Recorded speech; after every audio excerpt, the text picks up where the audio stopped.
From LinkedIn News, I'm Leah Smart, host of Everyday Better, an award-winning podcast dedicated to personal development. Join me every week for captivating stories and research to find more fulfillment in your work and personal life. Listen to Everyday Better on the LinkedIn Podcast Network, Apple Podcasts, or wherever you get your podcasts. Did you know that small and medium businesses make up 98% of the global economy, but most B2B marketers still treat them as a one-size-fits-all? LinkedIn's Meet the SMB report reveals why that's a missed opportunity and how you can reach these fast-moving decision makers effectively. Learn more at linkedin.com/meet-the-SMB. Hello, my friends, and welcome to another exciting episode of Negotiate Anything. This show is produced by the American Negotiation Institute, and with over 5 million downloads and listeners in over 180 countries, listeners just like you have made this the #1 negotiation podcast in the world. Hi, my name is Kwame Christian, and I am the founder and CEO of the American Negotiation Institute. Here at ANI, we believe that the best things in life are on the other side of difficult conversations, and we are passionate about providing you with the best content that will help you to make your difficult conversations easier, both at work and at home. Lastly, I want to remind you that we offer consulting and conduct trainings, both virtually and in person, all around the world. Our focus is in 3 main areas. First, negotiation and conflict resolution. Second, leadership. And lastly, diversity, equity, and inclusion. Check the link in the description below to learn more about how we could work with you and your team. And now, without further ado, let's jump into the interview. Steve, welcome to the show, my friend.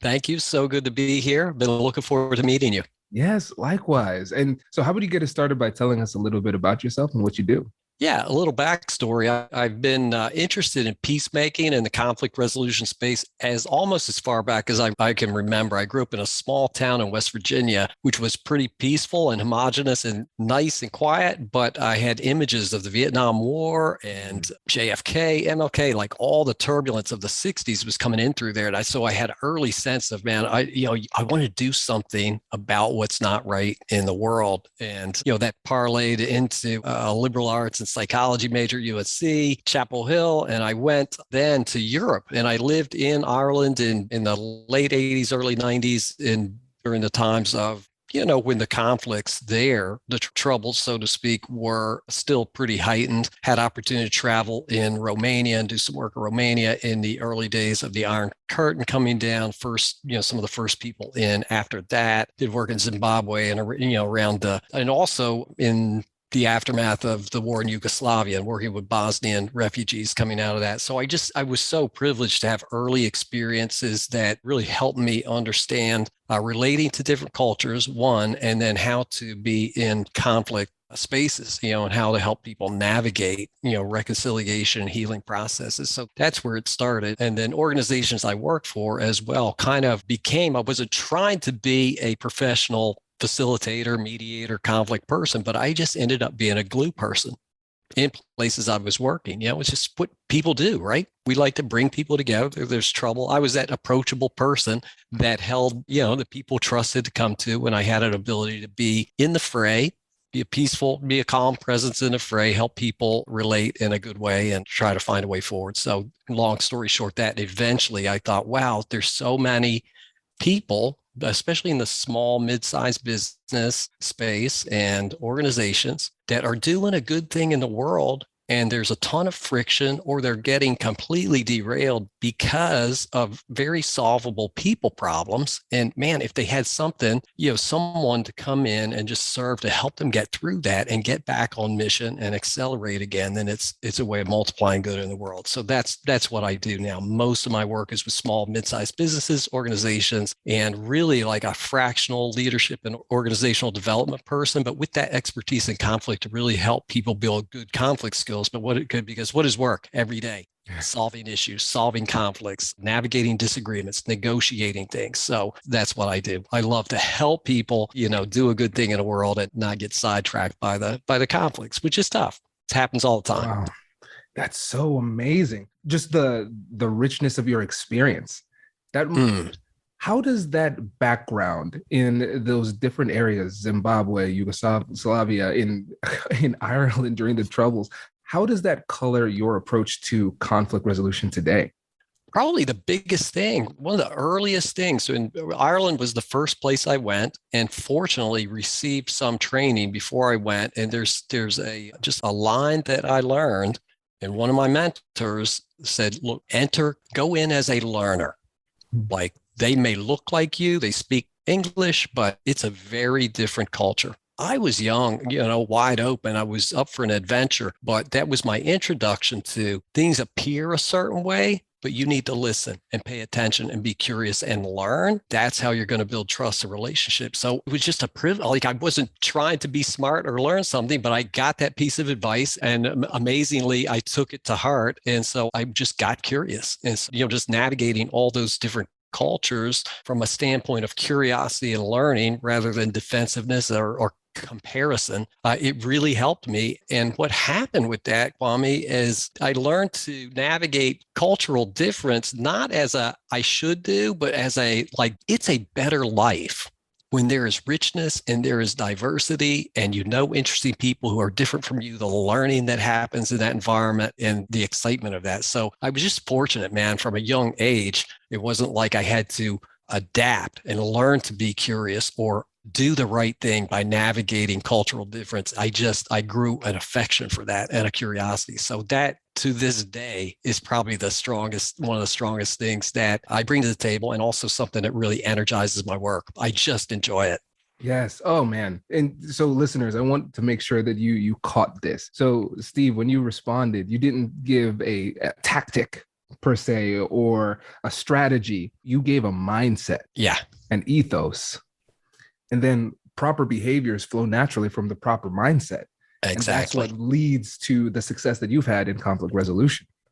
Yeah, that's it. It's the approach, which and honestly makes it more simple, though it's difficult to do if you didn't have early experiences to orient you in that way. So you can learn a ton of complex strategies, which are there. But if you don't have the mindset in that, then it's going to be either hard to remember the strategy, or it's going to be very difficult to implement. But if your mindset is right, as you know, you can mess up on the strategies, no big deal. If your heart is in the right place and you're curious, you're interested, people feel that, you got some humility in the task, then things are going to go better, even if you're, not great on the techniques.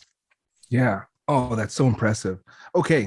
And one of the things that I'm excited to talk to you about today is your framework, your approach to conflict resolution, because like we discussed, you have a rich experience when it comes to conflict resolution. And so I really like seeing people like you in the industry who have so much experience, and then you have a methodology that you use. So can you tell the listeners a bit about that too?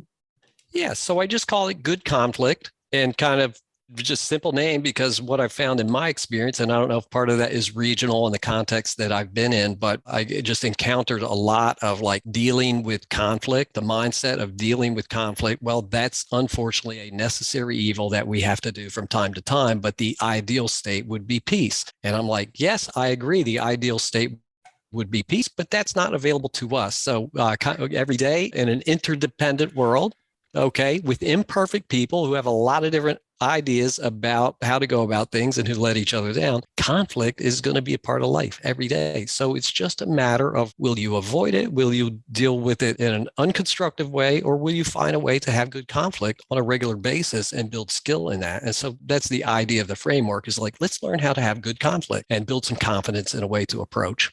I really like that, because essentially with the way that you're framing it, you're signaling very hard that, hey, conflict is not a bad thing. I really like that. And it's so funny, because a lot of times I feel like I can overthink the approach when I'm thinking about how do I convey the fact that conflict is a positive thing. It's an opportunity. So I love that naming convention. And just a little aside, naming things is really hard. And yes. I'm kind of jealous that you came up with something so powerful and so simple, because it's perfect. I love that. Yeah. sometimes the most simple thing. How many iterations did I go through, Kwame, to get to that? Well, let's call it good conflict. I want people to have good conflict. Years, I'm thinking, I wish people could have good conflict. Let's just call it good conflict. Let's do that. Brilliant. I love it. Okay. And so we have different elements of good conflict. We have preparation, pathways, and progress. Love the alliteration too there. That's good. So when we're talking about preparation, let's just start there. What does that look like? Starting with the preparation, I look at two things primarily. And one is desires. I call it conscious desires. And the other is flexible stories. Okay, so we'll start with conscious desires. So my assumption, presupposition is at the root of any conflict, there's a desire. Someone wants something that they didn't get, or they want something they're afraid they're not going to get, or there's a competition over who's, so there's desire, we're desire-driven people is my assumption, kind of worldview there. And so that's getting, if you're going to diagnose any conflict, you got to get down to what does everyone want? And as you know, especially in the midst of conflict, there's a lot of different desires going on. It's not like we just want one thing typically. Okay. And so if I could refer, say a case years ago, which I won't use the names, but I have permission to share, is a mom and dad and a daughter and son-in-law. Son-in-law comes to mom and dad and says, look, we need some distance. We got some stress in the family. We need some distance. Well, that distance turned into 8 years of not communicating.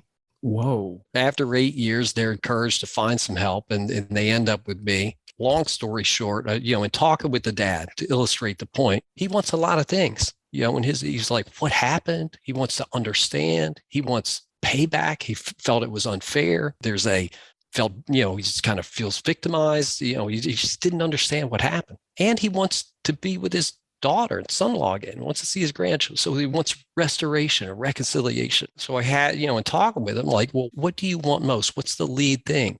And I want to be restored. If this could possibly be repaired, it would be the greatest thing. Okay, what's going to be at cross purposes with that? Well, I'm angry as well. And if I slip into retaliation or payback or demand an explanation, that's going to be at cross purposes with the work. I'm like, you're exactly right. So helping people to be conscious of all the desires that are at play and help them be aware of the choice of which one they're going to highlight and which one they're going to lean into in the moment of conversation, and to be, for me as a coach and facilitator, to be conscious of like what could happen that might trigger that desire that's at cross purposes of what you really want to do. Does your company invest in professional development training?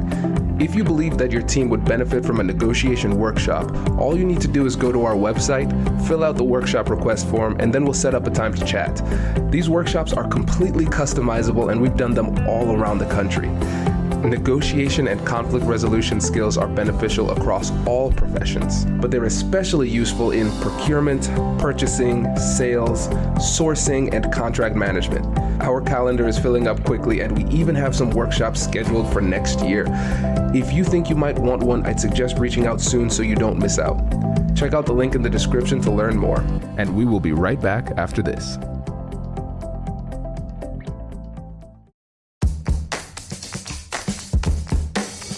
Hey you, I'm Andrew Seaman. Do you want a new job? Or do you want to move forward in your career? Well, you should listen to my weekly show called Get Hired with Andrew Seaman. We talk about it all, and it's waiting for you, yes you, wherever you get your podcasts. Small and medium businesses don't have time to waste, and neither do marketers trying to reach them. On LinkedIn, more SMB decision makers are actively looking for new solutions to help them grow, whether it's software or financial services. Our Meet the SMB report breaks down how these businesses buy and what really influences their choices. Learn more at linkedin.com/meet-the-SMB. That's linkedin.com/meet-the-SMB.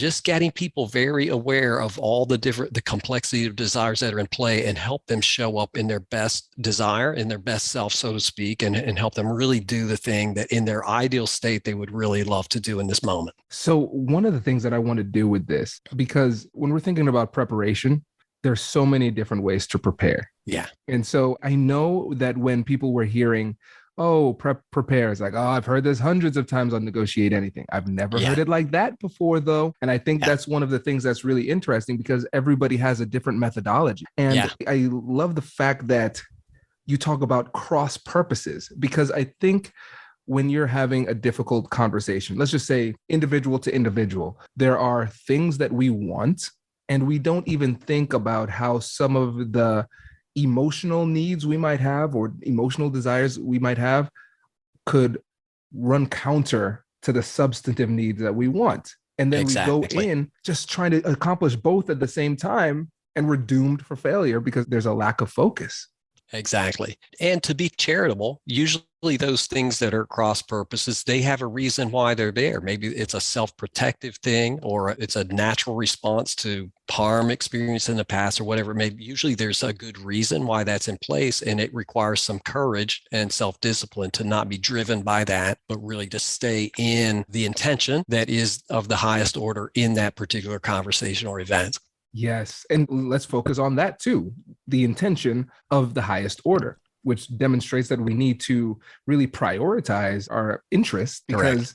sometimes in order to be successful, we're going to have to sacrifice a few of them. Yeah, that's right. So that's why in the preparation is really just an open-ended conversation I have. Tell me all the things you want. Tell me all the desires that are in play. And so I feel like if I can service them into the conscious, because a lot of times we're driven along by things that are subterranean and we're not even consciously aware of it, which that definitely dooms us to failure. So, but at least if I can be aware of it and I've named it with the person helping me, then if they see it, they can help me, redirect and correct and something like that. So I just raising that awareness to me of the desire level of what's going on is one of the, biggest keys to success. And yeah, it's not a technique, it's a self-awareness. Right.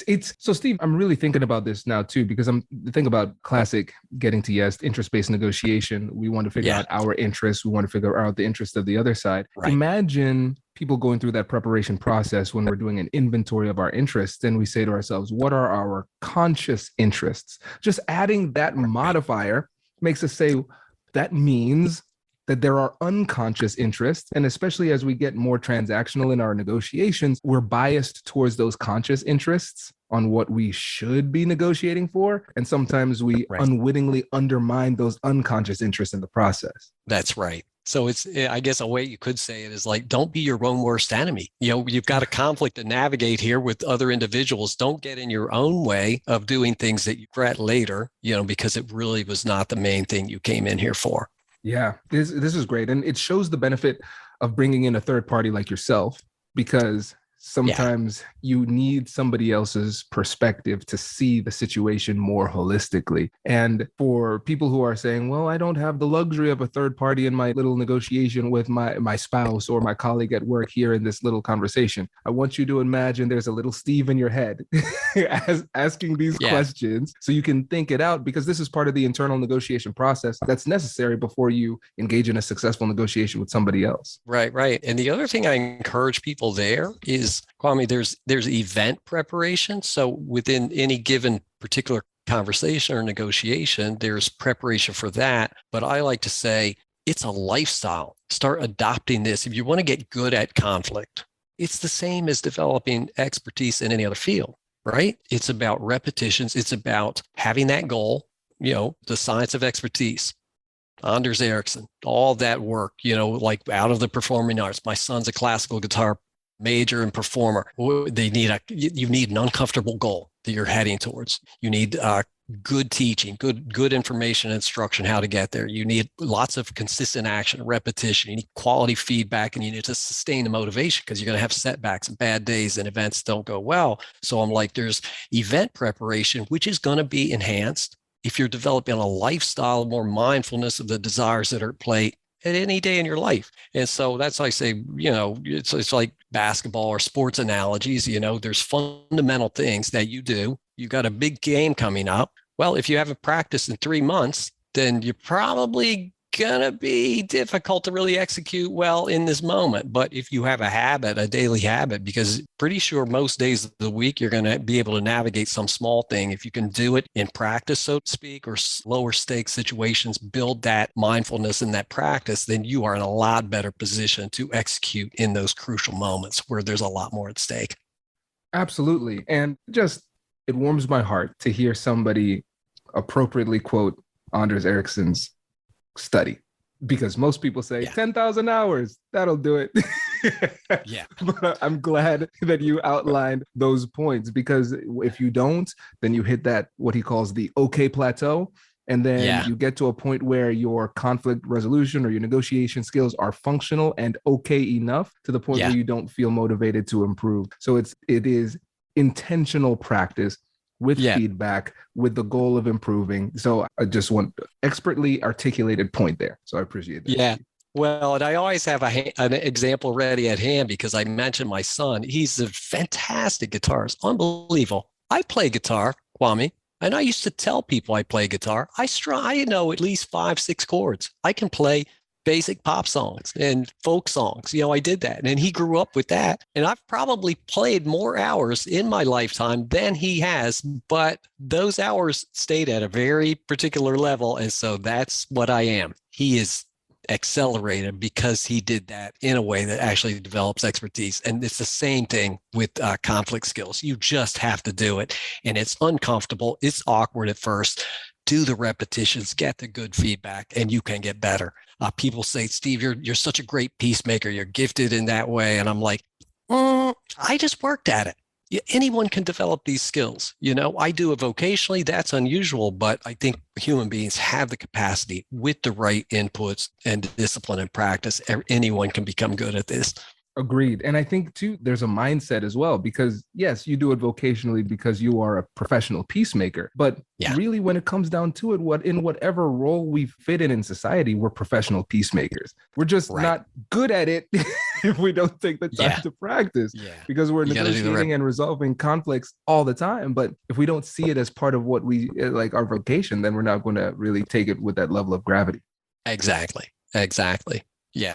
And I mentioned the second piece of the prep then is mindfulness around the stories. So we live our lives in stories, events happen, but they land with different people in different ways. We have a different way, different meanings that we assign to things that have happened, and everyone you're working with in preparation for a conversation in addition to the desires, I'm like, tell me your story of what's going on. Tell me all that, how do you interpret all this? Tell me what it means to you. How did it hit you? You're exploring the different narratives that are in play.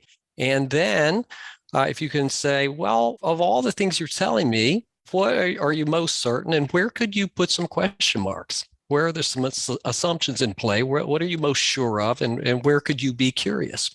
Back to like curiosity is going to help you a lot in this situation. And the thing I remind people, when you're in the realm of observable things that happen or things that are documented, then there's a level of certainty that's accessible. The closer you get into judging motivations and the intentions of someone's heart and what's in their head, then definitely there should be question marks. That's where you can explore, because it feels like they intended to hurt you. Well, maybe not. Let's explore that. You don't have to reject that story in order to enter the conversation. But if you could put a question mark there and we could explore that, you might get some new data that would help you adjust that in a way that would really ease tensions. So awareness, mindfulness of the story, and where can we put some question marks so that we can have some dialogue and actually some back and forth to really explore ways that if the narrative shifts, then the relationship shifts and new possibilities open up.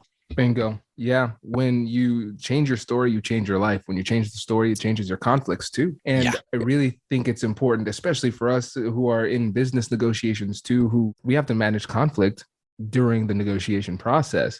And we usually think about it in terms of what happened. What are the facts of the case? As a lawyer, we always talk about the facts of the case. And it's really important to recognize that you said The stories, because everybody has a story. And as much conviction as you have in the certainty of your story, the other person has the same level of conviction in theirs. And I think for me, when I was mediating, that was one of the most fascinating revelations. Because I go and I talk to one side, I was like, well, man, this is an open and shut case. This person's an angel. The other person is clearly a demon. I better watch my back when I go talk to them. And then I was like, wait a second, they both seem like angels. What's happening here? Yeah, and it happens all the time. Like, it's not about expertise. Like this happened just yesterday with me working with a client. I was working with the head of a management team, and we had both been in a meeting with a couple of the owners. And we walked away from the meeting. We debriefed the next day, and he was like, "What'd you think of the meeting?" I was like, "Not awesome, but this and this were good. Like, it's okay, considering." And he thought it was terrible. He just thought it was he was so disappointed in the meeting. So we had very different experiences of the exact same event, same conversation. But he and I, because we understand good conflict and how to negotiate that, it wasn't an argument over who was right. Was the meeting good or bad? It was like, wow, this is interesting. Like we experienced this very differently. Let's explore that. And we spent an hour unpacking why it landed in different ways with each of us. And we got a lot of insights out of that. And that's, this happens there's opportunity for this all the time if you're aware and you're looking for it. And the learning that can happen when you approach it that way is just amazing. This is really important. It goes back to what we were talking about with mindset too, because you had a situation there where somebody had a different perspective and you responded with, this is interesting. That triggered curiosity. And then you learned about their perspective. The other approach would be a right versus wrong binary approach. That is the wrong perspective. And that leads to defensiveness and bad conflict.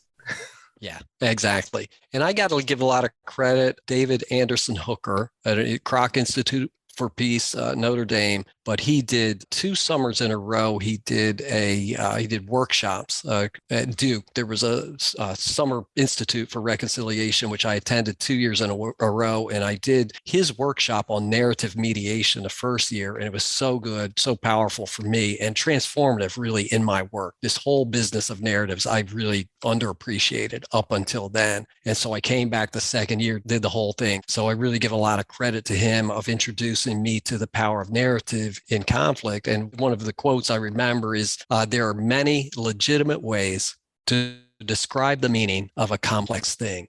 And so when you realize it's not an argument over whose story is right and whose story is wrong, most of the time, if there's a disputed fact, okay, that's a different thing, but meaning and how it lands, the emotions involved, many legitimate ways to describe the meaning of a complex thing. And you got a complex conflict, there's a lot of ways to understand that and to deploy empathy, understand the different experiences involved. And if you resort to arguments over whose story is right and whose story is wrong, like if you define success as arriving at a unified shared narrative, you're never going to win that game. And so you have to expand your range of meanings that are accessible to you. And within those range of meanings, how can we find solutions and a way forward, given that there's not a world in which we will ever acknowledge we experience this thing in the same way, and there's an absolute right or wrong to that. Brilliant. That is absolutely brilliant. And I think that's a great opportunity for us to segue to pathways as well. So when we move into phase 2, what does that look like? Yeah, so I'll be a little more brief on that because really the foundational thing are these mindsets and how you come into it. But 2 things in pathways, I talk about clear design and a constructive connection. So it's just a lot of, just giving care to framing up the conversation, agreement ahead of time. This is what we're going to try to accomplish here. Here's how the conversation is going to go. Just giving some structure to it. So it's not a free for all. So really some intentionality of designing the conversation. And that's where as a third party, you can really help with that. And then you get into constructive connection, which is the things that are more commonly talked about in conflict resolution, negotiation. That's the empathy, the good listening skills, the curiosity, asking good questions, speaking from first person and not leading with accusation and assigning motives and things to people. So I'll spend less time on that because it's probably more familiar, for your audience on this show. But those things, so that's why I like, so those things are still very important. There needs to be a framework and some guardrails and safety. Create as much safety as you can in the structure of the conversation so that, you have a chance of executing on the good things that you want to do, and then definitely deploy those skills. Listen well, like don't be framing your answer before you understand where the other person's coming from. Really, helping people understand empathy does not mean agreement. You can be empathetic and understand where someone is coming from without implying that you agree with their point of view or share that at all. We don't appreciate the differentiation of that a lot of times. So that's those basic skills, which are talked about a lot on your show and you're very familiar with. But those things are still important. So I don't want to disregard that. But that's part of the pathway. That's the structure of how you get it done and the skills that you deploy in the moment to have a good conversation. So that's why I say it's a pathway. It doesn't happen by magic. There's a structure and there are things you can do to make that go better than if you just dive in and hope for the best. Well, I think that's why it's so important to go through it in this way, because it's important to talk about the fact that empathy and curiosity and that constructive connection will happen. But a lot of times people might just listen to the podcast and they're like, okay, cool, I've got this bag of tricks here and I'm going to just jump into the middle of the conflict and hope a little bit of empathy is going to get me across the finish line. And this helps us to see just how much intentionality goes into creating the environment where we can have constructive connection. This is great. And when you're talking about clear design, let's make this really practical for the everyday negotiator and who's having difficult conversations with family, friends, colleagues, or business negotiations. I remember when I was mediating, people look at you kind of like as the authority to a certain extent. And so you can say, all right, we're going to do this, we're going to do that, we're going to do this. You can outline the process. Nobody typically fights the process there. If it's a one-on-one interaction, how do we create that clear design? If it's one-on-one, then I think I've encouraged people with this because I actually I have a cohort I'm mentoring with, and one of the guys was asking me that exact question, like, okay, I'm going to go talk to this guy. We're sideways with each other. What can I do? I said, well, what you can do is get a design in your head, just imagine how you think a good flow of the conversation would go. And I said, you can do this yourself. It's just one-on-one. You can say, reach out and hey, before we get into this, here's our objective today, right? This is our main point, and here's how I'd like to go about it. I want to hear from you first, and then I'd like to share some things, and then we'll see what to do with that. I said, you can do that in a very simple way with the other party. And if you agree ahead of time of how you want to conduct the conversation and the outcome you're both hoping to agree, well, you've just won your first negotiation. If you agree on the design and how you want to structure the conflict and what you're going to try to do and what you're not going to try to do, then you're already working together on a thing. You're already coming together in the interest of achieving an outcome that's better than what you're currently experiencing. And if you can do that in concept before you get into the really point of dispute, then you're gaining agreement and you're setting up a chance for that to go even better. Oh, I love it. I love the fact that, again, it's so simple, right? Just have that conversation, actually bring it up. How often do we take the time to do that? They don't do it. And I said, just call the guy and just say, hey, man, I'm a little nervous, but thanks so much for agreeing to meet with me. And I just want to make sure we're straight as we come into it. Here's what I'm thinking. Here's what we're going to do. Just if you do that in a humble and grateful way, then that person's probably going to appreciate that. And if there's anything or misaligned on expectations for the conversation, you can identify that ahead of time and then talk about that. I said, I've seen so many conversations go badly because people already had a dispute and then they entered in to what was supposed to be a conversation to resolve that. And they entered with mismatched expectations, and suddenly dispute is compounded. And it didn't have to happen like that if you had done just a little bit of simple. It's not complicated, just simple front end. Hey, here's what we're going to try to do, right? Are we good with that? I love it. Oh man, that's really good. And being honest, Steve, here, and I say this all the time on the podcast, I'm a lot better in the business world than in my personal life. So absolutely. Absolutely. Conversations I had with Whitney. You're with you. Same with you. I'm with you. I'm with you. So funny. Losing my mind. I'm glad I'm not the only one. This podcast is like therapy sometimes because I'm like, okay, reading minds, assuming in the story intent and everything. Wow, Kwame, why are you doing this? And now it's funny, as we're talking, I'm thinking to myself, you know what? I think a conversation that it would be worth having for me and Whitney is like negotiating how we're going to have these difficult conversations. Yes. actually putting a framework together for us that works for us. Yeah. How and when and in what space. I had to learn that because I'm more on the assertive side, shall we say. My wife is a little more introvert and likes to think things, doesn't have that instant response, which has been great for me. I've learned patience and to be just to wait, and that has served me well. It's, I have to very much be intentional with her of like, okay, when can we talk about this, and be careful to not be super reactive and say, okay, we can talk about that later. So yeah, that absolutely, man. And that is the toughest place. If I can do it at home and with my kids and all that, that's the real test. So oh man, that's power. I'm gonna do that today. I'm going to do that. Brittany. Give me her contact. I'm going to follow up. I'm going to see Kwame. Did Kwame talk to you? He's got some homework from the podcast today. I'm going to make that happen. This is good. Mm-hmm. Okay, great. And then the last step, we have progress. So tell us that's the one that sounds the best to everybody, right? Everybody likes a little progress. Progress. Yeah, Kwame, I chose that word because sometimes I find people put something like reconciliation, or something more conclusive in the end game. And I think that also sets people up at times for some unrealistic expectations and some disappointment that doesn't need to be there. So a lot of times I'm like, people are thinking about, I'm going to go talk about this thing. Okay. And if it's small and it's not something that's built up over a long time, probably one time you can get to something conclusive. But the things that are more complex and longstanding, and there's a cumulative toll that's in play, like, hey, let's just take a step in the right direction. Let's just make a little progress.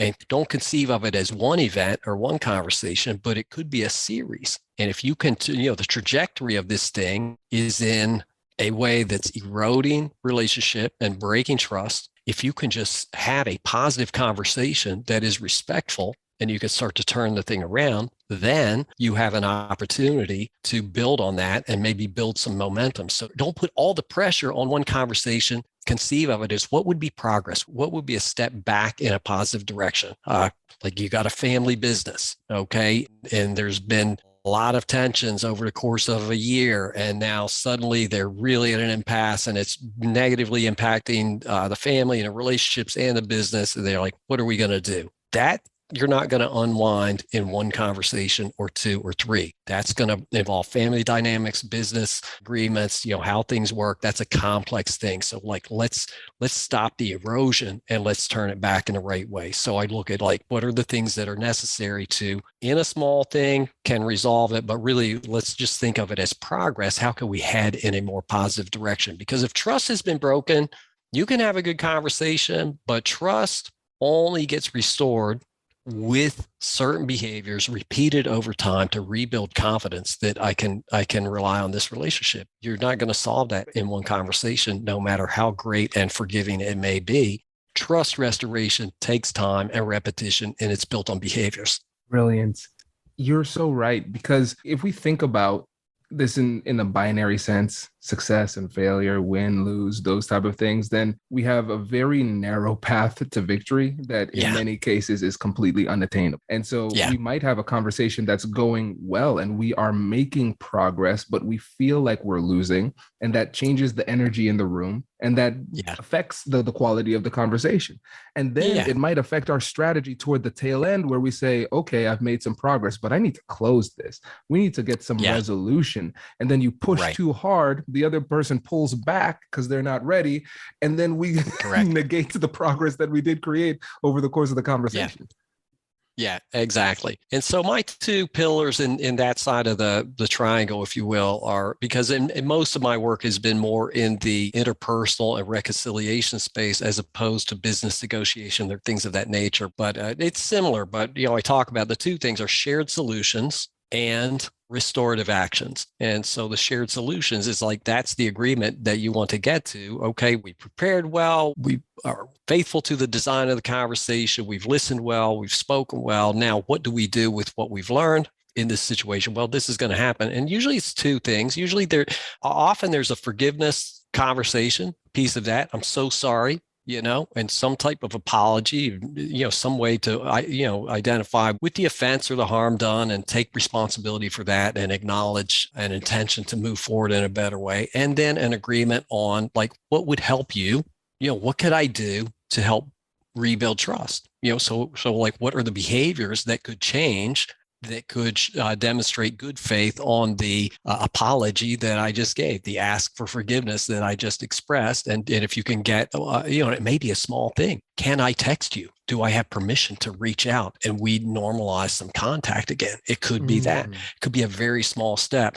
So that gets into restorative actions. What are the most helpful first steps that you can take to rebuild trust that has been broken or shattered at times in a particularly bad conflict? So, so there's the emotional and kind of relational piece. And then they're like, what, if anything, can we do to begin to rebuild? So I look at both of those. And then the restorative actions is like, what's the accountability and the capacity to execute that consistently over time? And here's the last thing I will share. And what is your plan for failure?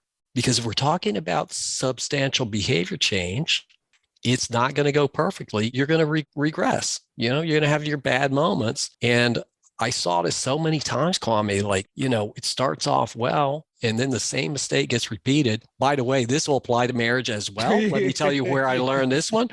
I repeat the same mistake again. And next of all, Nana's saying to me, like, you never change. See, I told you, you're doing it again. Like, and there's a very human tendency to then disregard all the good work that you've done because you made the same mistake again. So I like to just set people up at the beginning and say, look, change is not a linear process. There's ups and downs and, steps back and steps forward, but over time, hopefully you're making progress. So make an agreement. If and when we fail, here's how we will correct way more quickly than we did in the past so that we don't get derailed. It's going to happen. You're going to feel some of the same emotions, but make a plan for recovery that's not going to leave you stuck for 6 months. It'll maybe leave you stuck for 6 hours or a day and a half. And it's not going to wreck the next, wreck your whole summer because you're able to, correct and get back on track. I love this.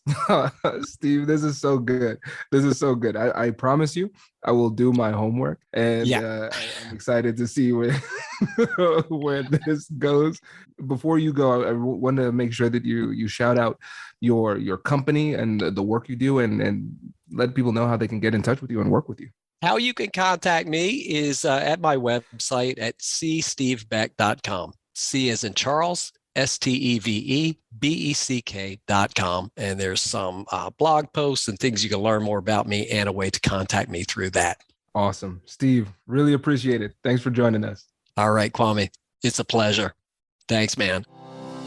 Congratulations! You've just joined an elite club. By listening to a full episode, you're now officially on the Negotiate Anything team. So welcome aboard. What most team members do is they subscribe to the podcast because that allows them to automatically get the latest episodes of the show. The best things in life lie on the other side of difficult conversations. Keep learning, keep practicing, and keep getting better. Your relationships will improve, your career will soar, and you'll have the confidence you need to get the most out of these crucial conversations. Again, thank you for joining the team. We're excited to have you, and I will see you in the next episode. I'll catch you later.